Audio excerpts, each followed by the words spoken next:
When we arrived, it was planned that Nacho was going to head out and head back to Spain. So he left just a couple days after arriving in Chania. And then Jackson hung around a little bit longer, and then it was also planned for him to head out and head back to Canada to do some traveling in his van and do some filming for Florp. Peace out, brother. So now it's just me, single-handing.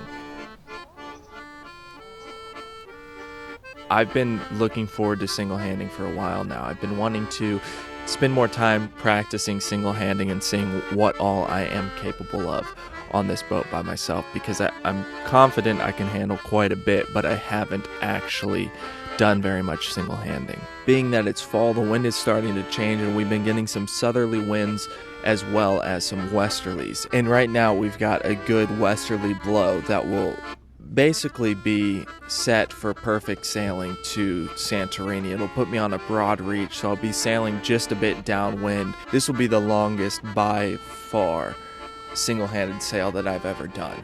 It's been really windy today. It's gusted up near 40 knots, but the wind is beginning to die down a bit, and it's looking good to go sail to Santorini. So I'm going to single-hand this, and I'm going to leave after dark so that I make sure I get to Santorini in the daylight, and then also leaving after dark, surprisingly, because normally the wind picks up after dark, but the wind is supposed to kind of die down a bit after dark here.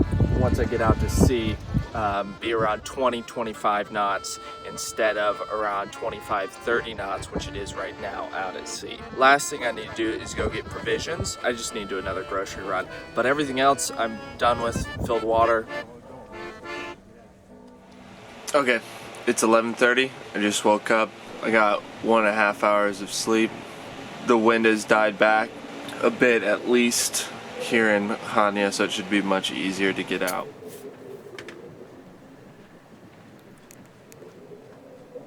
The departure from Chania was pretty straightforward.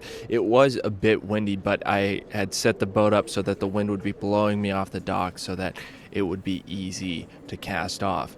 Now, what I need to do is I need to set up all of the dock lines so that they are running dock lines and I can cast everything off from the boat, because I had the dock line set up differently during the day since it was quite a heavy blow. I also want to get the Genoa prepped and ready to go so that I can deploy that sail very quickly if something were to happen to the engine.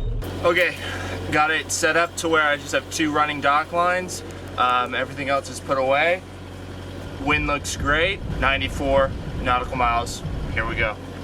What I'm gonna do is I'm gonna cast off the stern line, then kind of let the stern kind of blow off, and I'll kind of run up to the bow and then cast that off, and then I'll just float down and I'll be able to get behind the wheel. It's midnight and I am motoring out of the bay, and with a 20+ knot blow, there is a good swell coming in, so getting out of the harbor is actually a little bit stressful, because if something were to happen to the engine, the odds of something happening are very small, but things can happen and you want to be prepared for that.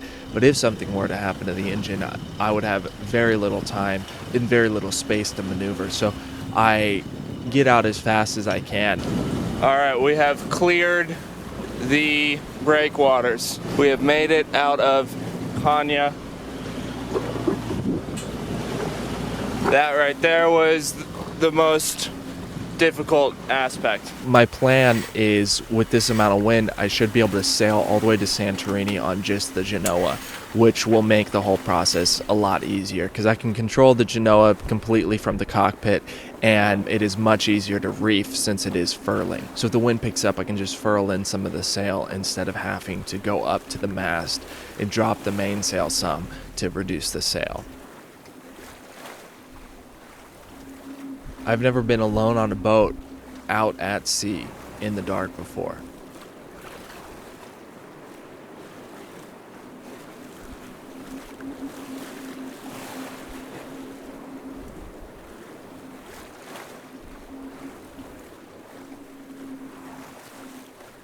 Being that I've made many overnight sails in the past, I was perfectly comfortable. I know what Aegean rod is capable of. I know that the amount of wind that we have is nothing that she can't handle. It's just that it's a good amount of wind, so you have that aspect of it. But the wind ends up being a bit fickle, though, once I'm out to sea. It starts to die down, and at some points it's under 10 knots, and then it starts to pick up and it starts blowing over 20 knots.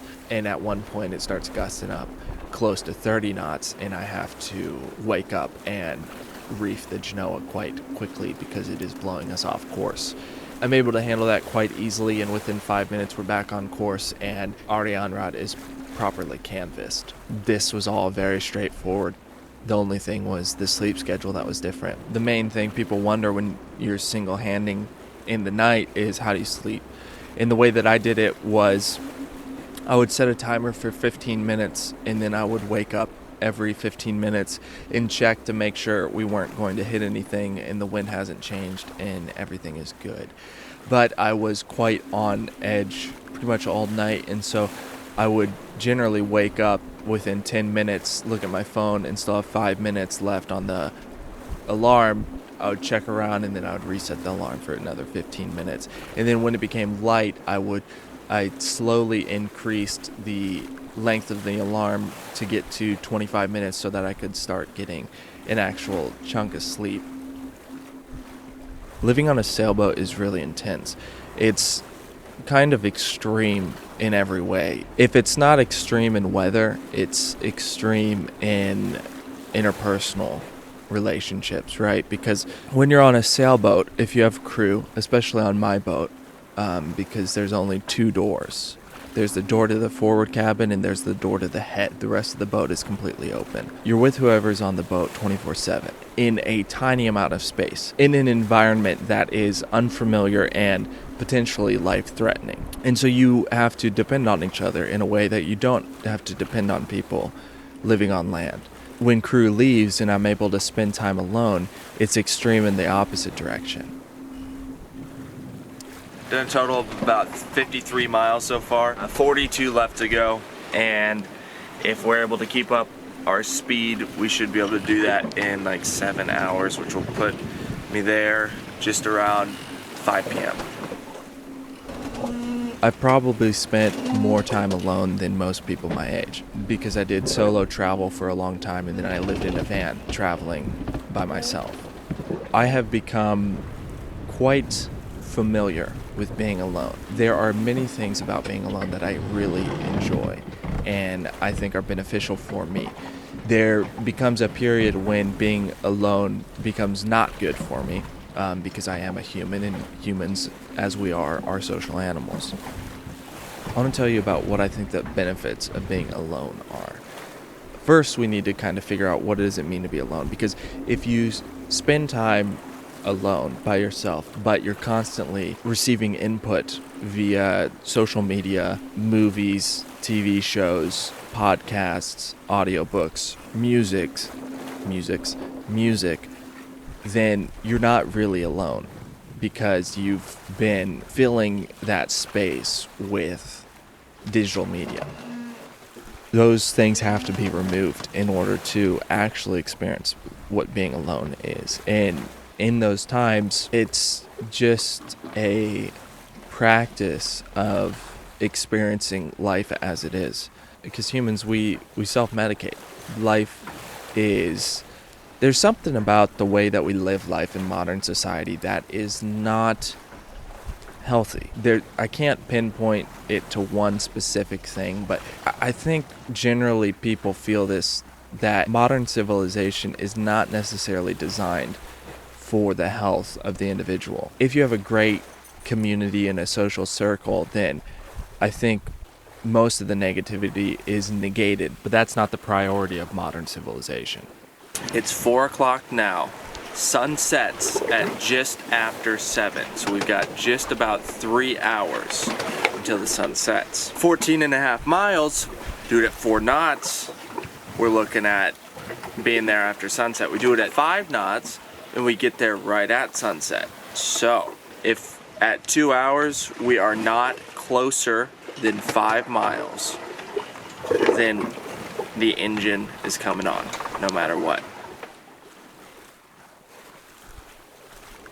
Well, it's been an hour, and we're getting there. Going a bit slow right now, but we're down to 10.5 miles. So we did almost 5 miles. No, I guess we did almost exactly 4 miles in that hour.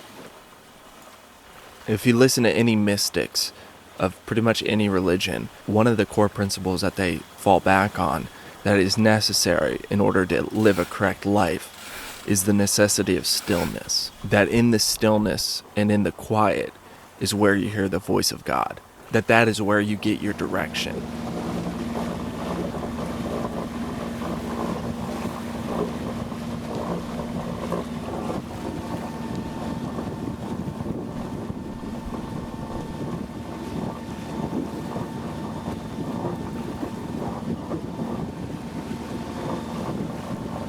Time to prep the anchor.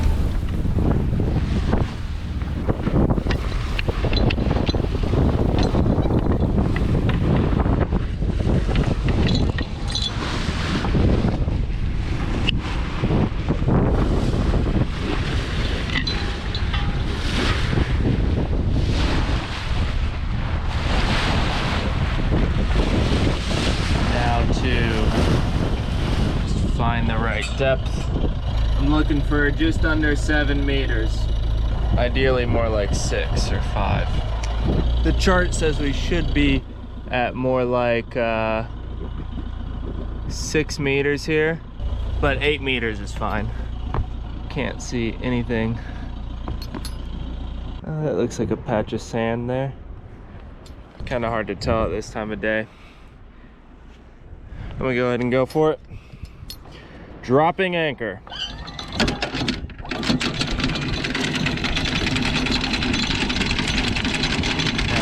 Bear down. Alright, that's bearing down. Now we can go up here and see how it feels.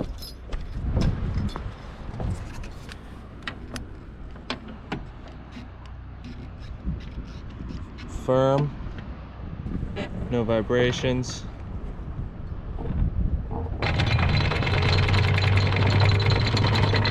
Made it to Santorini. Oh, on anchor tomorrow.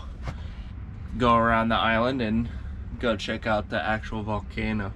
The wind forecasted for this morning is supposed to be like 9 knots. It's like 17 knots, so you know, it's a 100% discrepancy. Making this anchorage quite a bit rolly. Luckily, it's coming from the southeast and I want to go northwest, so it'll be perfect to sail around the island. This wind's supposed to die here in about 3 hours. It should take me 2 hours to get there, so if I just wait a little bit, I can sail most of the way and then pick up that mooring buoy in hopefully little to no wind. Picking up the anchor went kind of perfect. I'm gonna go a little bit more out just so that I can bring out the Genoa on the starboard side and sail with it on the starboard side the whole way.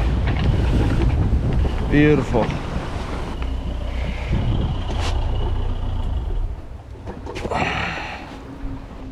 Perfect downwind sailing.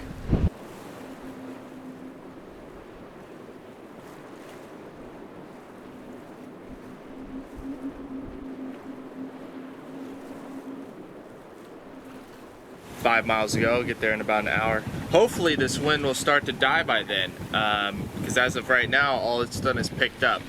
If it doesn't die, I might just kind of sail around a little bit until it does start to die. 3.7 miles to go. I'm fine taking it slow, because like I said, with the wind, I'm not in any hurry.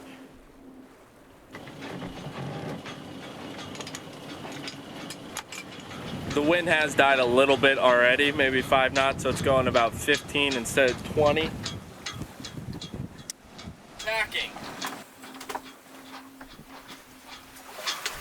No. This is tacking. The wind is definitely dying, which is good. Alright, tacking.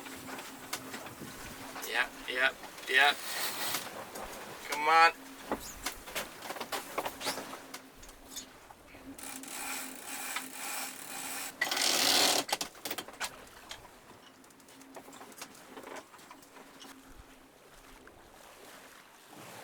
I'm not sure exactly which mooring I'm going to be picking up, but I believe that boat right there is Captain John, and he's going to help me pick it up. So even though I'm single-handed, he's going to help me out, and that should make it a lot easier.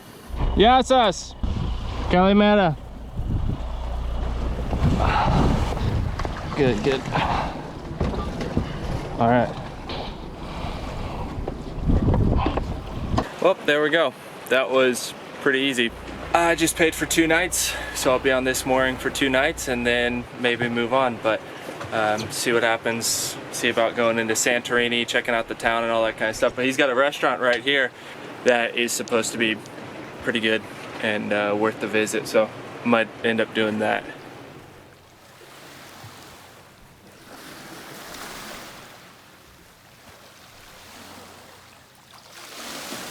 Santorini is this small archipelago, and though it looks like multiple different islands from the surface, it is indeed a single volcano. It's been dormant for many years, but it is still technically active, and about 3,600 years ago, it erupted as one of the largest volcanic eruptions in recorded history. So I'm in the caldera of this volcano. Thank you for watching. If you enjoyed this video, consider subscribing, and if you would like to support the channel, there's a few different ways that you can do that. One is by sharing this video with your friends. Another way is that if you really love the content that we're putting out, then you can consider supporting on Patreon, and you can find that link in the description of this video, as well as you could just go to patreon.com/Dylan Magaster. Big love. Have a great week.